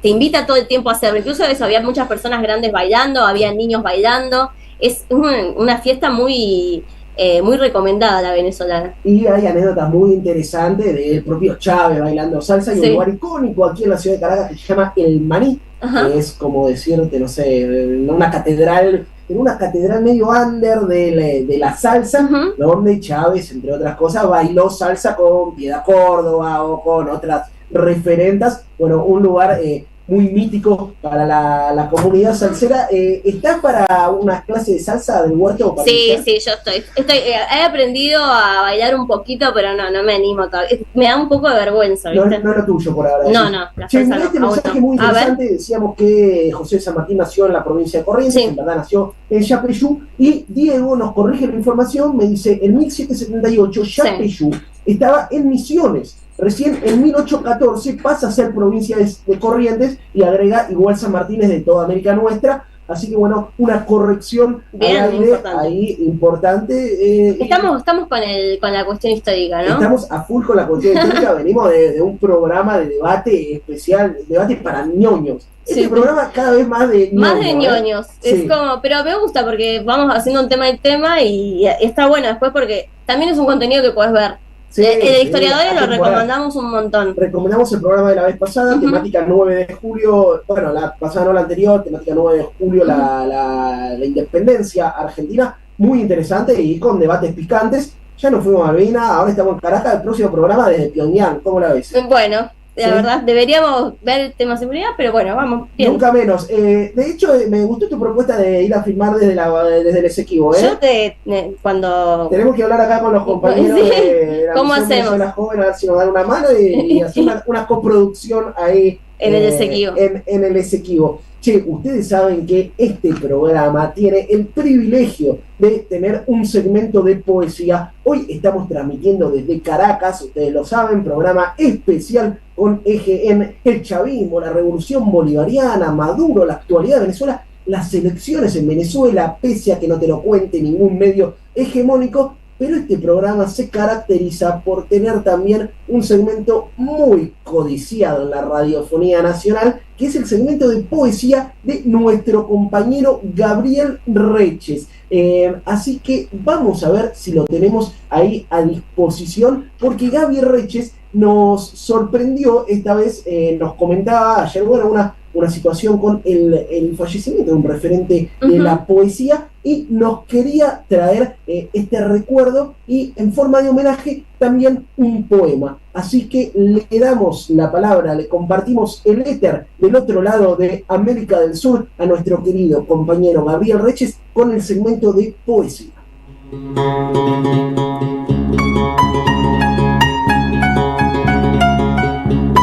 Bueno, querida audiencia de Y Si Sale Bien, querido Jair, querida Belén, aquí Gaby Reches desde la Embajada de Y Si Sale Bien en Punta Indio, en una semana muy triste para la poesía argentina, porque murió Jorge Aulicino. Jorge, si bien todos tenemos que morir en algún momento, la sensación cuando muere un tipo así es que es antes de tiempo. Jorge murió a los 75 años, era un tipo de un aporte fenomenal al mundo de la poesía, a la obra poética, a la traducción de poemas, a la discusión sobre poesía. Era también, por lo menos yo lo veo así, un tipo sumamente generoso, también a su modo audaz.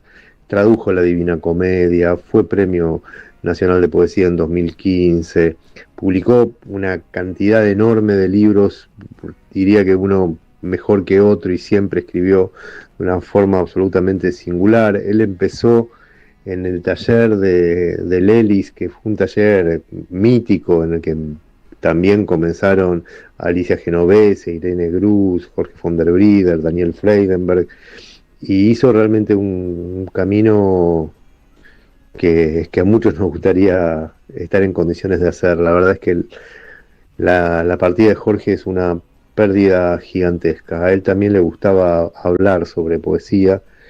Alguna vez dijo en una nota, reivindico la poesía como sentido colectivo.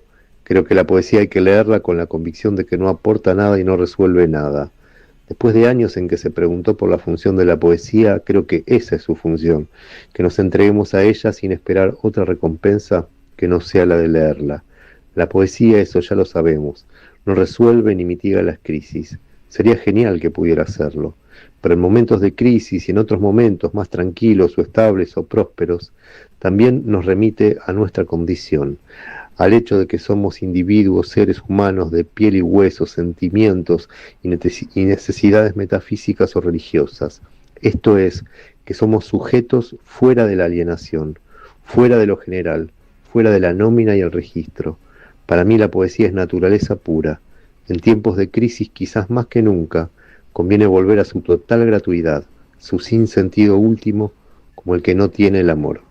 Bueno, esto decía Jorge, y ahora voy a compartir un poema para recordar a alguien a quien vamos a seguir leyendo durante mucho tiempo y también en nuestra querida columna. Vamos a compartir dos poemas de un libro de Jorge que se llama Mar de Chukotka. Son dos poemas sin título. Poema 1. El mundo se presenta cada día en su diversidad política, escatológica, moribunda. Si solo fuera el presentarse, sellaríamos las ventanas. El mundo en su diversidad política, escatológica, moribunda y vital, sin embargo alguno, urge en el vaso, en la intimidad del baño, la cuchara doblada a fuerza de roer el helado endurecido en la heladera, la ceniza, los ocultos dramas de arañas, polillas, moscas y pelambre, la tierra en los vidrios haciendo una veladura, el velamen también de unas hojas, el jabón blanco y mojado, untuoso pero blanco, matices de la nieve con cadencia de montañas y océanos, oscilaciones de brújulas en los bolsillos, detonaciones de morteros que se confunden con una orquesta barata. El mundo aquí en la esquina llenando el espacio de mínimos sistemas cuando doblamos distraídos hacia inciertas y comunes cosas. Y el poema segundo que vamos a compartir de Jorge: Dios es una política. Los pájaros hacen ruido cerca de la ventana, vuelan sobre el cemento que clarea. No das una imagen a esos sonidos, pero sabes, allá afuera, en alguna parte los techos se confunden. No se sabe dónde empieza o termina la propiedad y los pájaros cotorrean, chistan, arrullan, caminan sobre vigas y cornisas, vuelan sobre el cemento que clarea, la cara pálida de sueño, débil de deseo, que asomará ahora a una terraza fresca, sería la cara de un dios. Esto fue, esto es y esto será para siempre, para todos, Jorge Aulicino y sus poemas. Deja tu mensaje en nuestra línea de oyentes de WhatsApp 11 3200 0530. Somos Radio AM530. Este invierno viví unas vacaciones divertidas en toda la provincia, del sábado 19 de julio al domingo 3 de agosto. Disfruté de actividades para infancias, adolescentes y jóvenes. Con entrada libre y gratuita, te esperamos en cada región cultural. Música, teatro, videojuegos, cine, circo, kermés, magia, títeres, libros, freestyle, talleres y mucho más. Divertite y pasala bien con amigos, en familia, en tu barrio, en comunidad. Busca todas las actividades en institutocultural.gba.gov.ar. Instituto Cultural, Gobierno de la Provincia de Buenos Aires. El destino de tus vacaciones está en Turismo Cabal. Viví los momentos que querés, con viajes armados a tu medida, con las mejores ofertas y los paquetes que buscas, con más de 35 años de experiencia. Entra en www.turismocabal.com.ar y encontrá las vacaciones que necesitas. Turismo Cabal. Seguridad en viajes. Destinada a la cartera de consumo. Más información en www.turismocabal.tour.ar. Este sábado 26 de julio, Sin Diarios y Minutos Contados hacen sus programas desde el Pulqui Bar. Amado Vudú y Camilo García te invitan a ser parte de su equipo. Este sábado 26, venite al Pulqui Bar, Entre Ríos 484, Capital. A las madres, las abrazamos entre todas y todos. No les vengo a hablar de lo mal que nos trata el gobierno. Las madres no esperamos nada de Milei, lo combatimos. No queremos sentarnos a hablar con él ni con nadie que venga de su mano. Pero las madres sí esperamos todo de nuestro pueblo. Seguimos la lucha como ella le hubiera gustado y reclamamos una vez más la solidaridad de todos los que nos quieren. Colaboren, no importa si poco o mucho, lo que puedan. Todo suma, los necesitamos. No se olviden el alias, amigos.madres.plaza. Tu aporte económico es muy importante para seguir creciendo. Defendamos la memoria, un legado cargado de futuro. Súmate a este proyecto colectivo. Construyamos comunidad. AM530 tiene memoria. No hay solución para el país con esta política y lo saben. Por eso apuntan a que cuando esto se caiga después de las elecciones, no haya una alternativa organizada en el país, no haya liderazgos que puedan conducir un proceso político que va a ser difícil y que requiere patriotismo y también coraje para plantarse frente a los que hay que decirle que no, hay que decirle que no.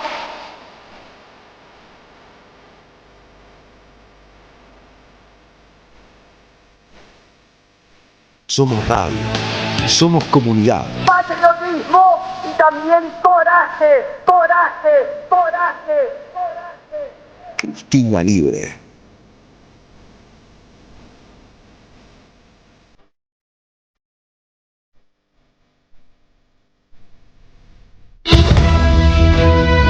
AM530 Somos Radio. Buscamos la verdad siempre. Y si sale bien,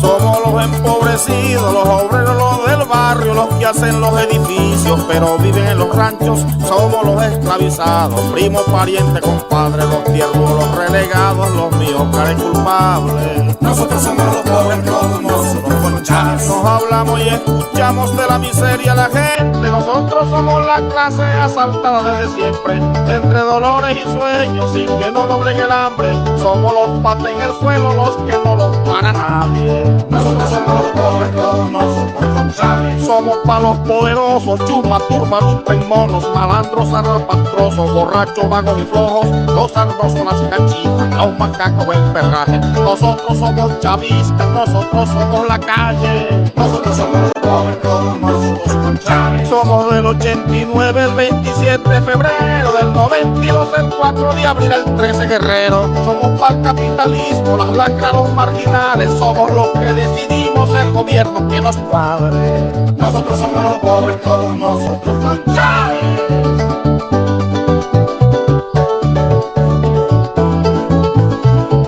Esperanza ni utopía, pues somos el horizonte y de la necesidad el pensamiento reporte. Que los sabios no nos nombren y hablemos los ignorares, a los que nos corresponde encontrar juntos la clave. Nosotros somos los pobres, todos nosotros luchamos. Nosotros somos la esquina, la parranda, el dominó, el sancocho, la sardina, esa callapa soy yo.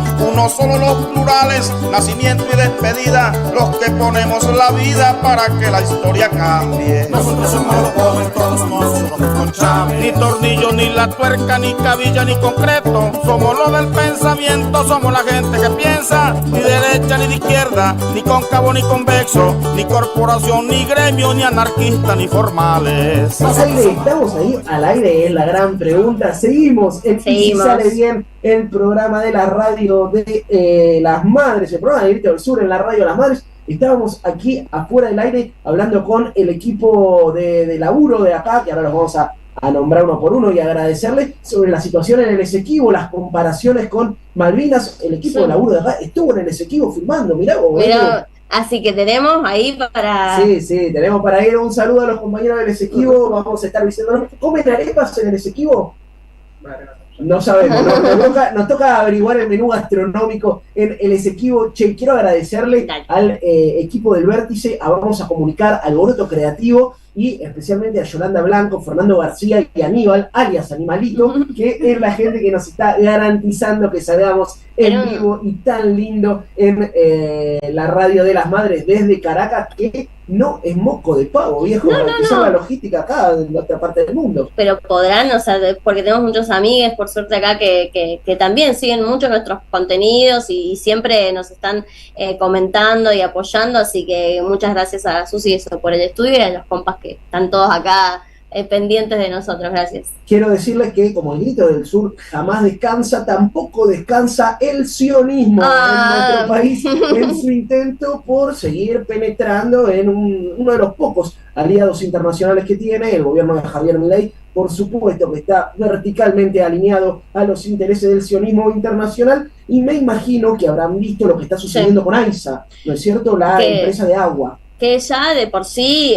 las tarifas están, los usuarios estamos sufriendo esos tarifazos increíbles, de por lo menos desde que asumió Milei, el agua fue aumentando, o sea, la gente se está endeudando para pagar el agua. Sí, es grosero lo que está pasando, y ahora lo más novedoso tiene que ver con el intento de Javier Milei de privatizar el agua. Así como escuchaste, lo próximo que te privatizan es el aire, ¿no? Pero ahora van por el agua, y la compañía que suena más fuerte es Mekorot, una compañía estatal, parcialmente estatal, ¿no es cierto?, de participación accionaria mayoritaria del Estado de Israel, que se dedica básicamente a la explotación del agua, a la irrigación de terrenos, al riego por goteo, una empresa que es parte del poder blando israelí, ¿no es cierto? ¿Qué hablamos cuando decimos poder blando? Poder blando no es un milico sionista con un fierro en la puerta de tu casa, sino una empresa que se encarga de la provisión del servicio de agua, algo tan básico como que te cierran una canilla y te matan de sed a tu gente. Digo,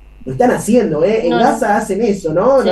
No somos Palestina, no tenemos ese nivel de confrontación directa con Israel, pero que son capaces, son capaces. Y ahora lo que se está discutiendo tiene que ver con la posible asignación de la concesión de AISA, la venta, la privatización, perdón, de AISA a manos israelíes. Mekorot, que ya ustedes saben que ya opera en el país. Sí, opera hace tiempo, y también lo que sucede con esto es como, bueno, no solamente el tipo Milei siendo discursivamente a favor de Israel, sino abriendo los negocios, que es lo que realmente importa acá, porque él va al muro de los lamentos, todo bien, eso es religiosidad, qué sé yo, se puede jugar o no, pero que el tipo le abra la puerta a Mekorot es algo que hay que estar muy alerta, y obviamente, sobre todo porque los usuarios son los que sufren, y ya sabemos que la historia de las privatizaciones de nuestro país es nefasta, desastrosa. Es nefasta, es desastrosa. Pasó en el gobierno de Menem, en donde eso te ibas enterando por las tapas de los diarios que se iban privatizando los servicios. Incluso en la serie de Menem está muy bien ilustrado cómo directamente en ese momento ¿cómo se llama el tapado? Sí, María Julia Soledad se reunía con unos alemanes, con unos ingleses, con unos franceses, con unos españoles, y iba preventando cada servicio, ¿no? Entonces eso ya pasó, y pensamos que estábamos en otra etapa, pero obviamente acá, los oferentes o las empresas son ya ligadas obviamente al genocidio en Gaza, ¿no? Totalmente, y ustedes saben que esta es la radio de las madres, y nosotros somos un programa que no suele tener pelos en la lengua. ¿Quién está detrás de la responsabilidad de la llegada de Mekorot? Bueno, en este momento Javier Milei, pero el ingreso de Mekorot a nuestro país no lo hizo Javier Milei, ¿sí? Se hizo bajo un gobierno peronista. Entonces también hay que decir estas cosas, y también hay que mencionar a Guado de Pedro, y también hay que mencionar a Mario Montoto, y también hay que mencionar a José Glinsky, que son los operadores del sionismo en este país, ¿está bien? Y hay que decirlo a costa de que nos veamos muertos y alguien nos diga, che, viejo, ¿estás hablando? No. Acá las cosas por su nombre, y si nosotros vamos a terminar con el agua privatizada a Israel, una parte, digo, cada uno hará su balance, ¿no? Pero una parte de la responsabilidad la tienen estas personas, y acá lo decimos con su nombre: Guado de Pedro, Mario Montoto y José Glinsky, los operadores del sionismo en Argentina, en el peronismo. Y quienes denunciamos esto dentro de los propios espacios progresistas o peronistas, no somos los que hacemos el juego de la derecha, ellos son, digamos. Totalmente, Belén del Huerto. Che, caen muchísimos mensajes, quiero leerles alguno. Este me encantó porque la verdad me conmueve. Jair, Belu. Vengo a presumir que he escuchado todos los programas de Y Si Sale Bien, todos en vivo. Bien. Cada programa superó al anterior. Soy uno de los oyentes viudos de Camilo y sus programas Minutos Contados. Qué bien que emplean el aire de la radio de las madres, nos dice Nahuel de la Plata, y pone un postdata: me sumo de plomo para la filmación en el Esequibo bolivariano. Me encanta. Corazoncito y Tupac. Te mandamos un beso gigante de Nahuel, y bueno, obviamente que nos vamos juntos al Esequibo. Estamos acá gestionando con los compañeros. Estamos en tratativas. Estamos en tratativas con Animalito, que nos va a garantizar la logística. Pero bueno, ya estamos de cara a irnos al Esequibo. Muchos mensajes también en el YouTube. Marita dice, bueno, que admira nuestra sinceridad, gracias a la barra brava de la radio de las madres, que está ahí siempre bancando los trapos. Me quedo con una propuesta de Dieguito de Leo, que dice: Jair, hacete un programa histórico con historiadores de pueblos originarios, se necesita escuchar esa versión de la historia. Se la tiré a Belu y la verdad es que nos encantó. Está buenísimo, sí, lo podemos preparar para el 12 de octubre, sobre todo porque está viendo muchos debates de historiadores en Twitter. Lo vengo viendo hace semanas atrás, porque ha aparecido una señora, una historiadora, Penochea, que comenzó a debatir con otros historiadores, en donde también interviene nuestro amigo Rattenbach. Porque ella dice que no era argentina. Bueno, está bueno, si pueden buscar los debates que tiene Rattenbach con esta historiadora, están buenísimos, porque hay historiadores de este lado soberanos, patriotas, y del otro lado están quienes intentan targiversar la historia, ¿no? Y que intentan poner el foco donde no corresponde. Así que me gusta seguir por la dinámica historiadora, sobre todo por lo que estábamos hablando hoy con la invitada de la Casa de Bolívar, porque también es pensar el futuro. Totalmente. Acá otro mensaje, Juaco Nómade nos dice: saludos desde Caracas, acá el sionismo no tiene cabida. Bueno, viejo, no vengas acá a presumir, no seas tan malo.